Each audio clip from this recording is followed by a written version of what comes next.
Hey guys, let's get more news about Lakers, but first, don't forget to subscribe and leave your like. Stephen A. Smith's plea to LeBron James: stop letting Bronny play in NBA. Bronny James has been playing wonderfully in the G League. Like most second-round draft picks, the 20-year-old guard is not ready to play in the NBA and needs time excelling in an environment where he can gain confidence and develop his game without any pressure. The fact that the Los Angeles Lakers brain trust still isn't fully committed to letting James prosper and progress in the G League is troubling. The NBA remains too tough of an assignment, and his deficiencies were once again on display in Tuesday's 118-104 road loss to the Philadelphia 76ers. A night after scoring a career-high 31 points for the South Bay Lakers, James was recalled by the Lakers for their 5-game road trip. With Gabe Vincent out for 2 games with a knee injury, head coach J.J. Redick called on James in the first quarter with the hope of him giving us energy on the second game of a back-to-back. It didn't go well. James' first meaningful minutes since the first weeks of the season began with him looking helpless trying to defend Sixers star guard Tyrese Maxey. In 15 minutes, James finished with 0 points on 0-for-5 shooting and totaled 3 rebounds, 1 assist and 3 turnovers. The number 55 overall selection went scoreless for the 9th straight time in the NBA. He's only scored 4 points in his 13 NBA games, averaging 0.3 points, 0.4 rebounds and 0.3 assists. "Maybe I put him in a tough spot," Redick told reporters afterward. Redick took the blame for playing James, but the real criticism should be directed at general manager Rob Pelinka for calling him up in the first place. Perhaps an intervention is required to make sure James no longer has his confidence battered by the world's best basketball players. ESPN's Stephen A. Smith did his best to state the facts that Lakers brass appear to ignore. And he begged with James' dad to step in before his son's situation gets any worse. "I am pleading with LeBron James as a father, stop this," a solemn Smith said. "Stop this. We all know Bronny James is in the NBA because of his dad." The first game of the season, opening night, the Griffeys in attendance, father-slash-son duo playing in an NBA game for the first time, an absolutely positively wonderful story. And then reality sets in. Smith said he loves the progress of Bronny in the G League because that's where you belong.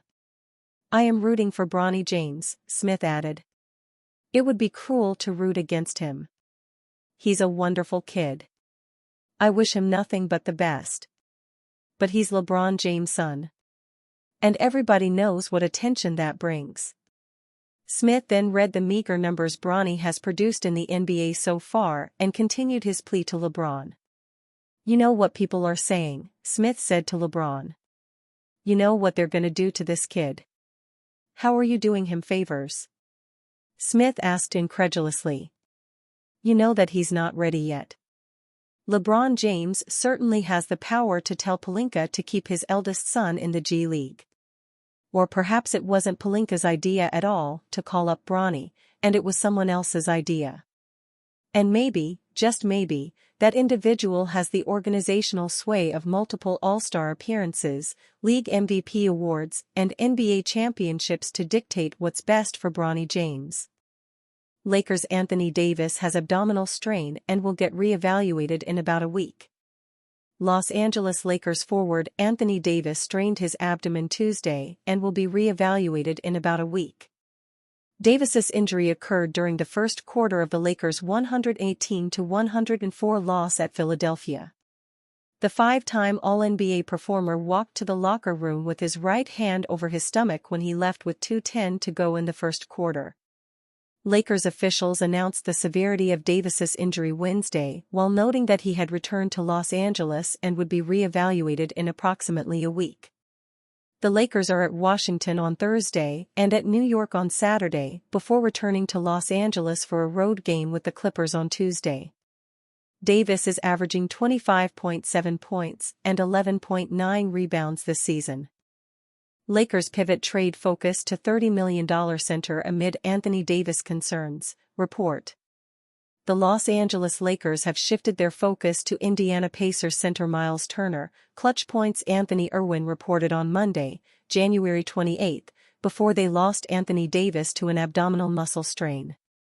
Mere days ago, names like Jonas Valanciunas or Nikola Vucevic were more the Lakers' focus, but, with the Chicago Bulls demanding a first-rounder for Vucevic and Washington asking for a protected first for Valanciunas, the Lakers have shifted their attention, sources say, Irwin wrote.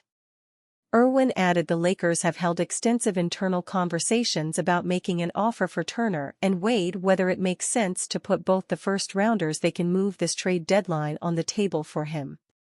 It is unclear if Turner, who was in the trade rumor mill for the past 3 years, is truly available.